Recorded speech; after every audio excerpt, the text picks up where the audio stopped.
আপনি আপনার স্ত্রীর কাছে বসে আছেন, একটা ফুরফুরে মনে, আনন্দ চিত্তে স্ত্রীর সাথে আলাপ করছেন, তার সাথে আপনি ভাব আদান প্রদান করছেন, আল্লাহর আরশ পর্যন্ত খুশি হয়ে যায়।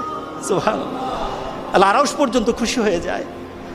যতক্ষণ পর্যন্ত আপনি এইভাবে আপনার স্ত্রীর সাথে কথা বলতে থাকেন, স্ত্রীর কাছে বসা থাকেন, আপনার আমলনামার মধ্যে সওয়াব লিখতে থাকে।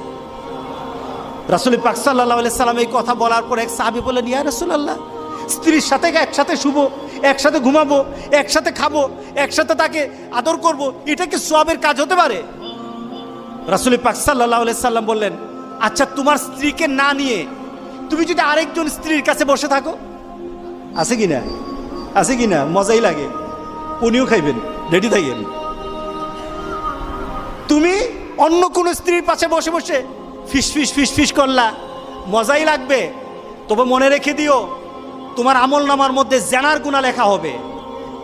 তুমি যতক্ষণ তোমার স্ত্রীর কাছে বসা থাকবে, জান্নাতের দরজাগুলি তোমার জন্য খোলা আরম্ভ হয়ে যাবে। আর যতক্ষণ পর্যন্ত পরস্ত্রীর সাথে বসা থাকবে, ততক্ষণ পর্যন্ত তোমার আমলনামার মধ্যে গুনাহ লেখা হবে কিনা। সাহাবায়ে কেরাম বলেন, ইয়া রাসূলুল্লাহ, অন্য স্ত্রীর সাথে বসলে তো গুনাহ তো হবেই, তাহলে তার উল্টাটা তোমার হালাল বউর সাথে বসলে, তোমার হালাল যাকে হালাল করেছো তার সাথে বসলে সওয়াব হয়ে যাবে। সুবহানাল্লাহ, সুবহানাল্লাহ।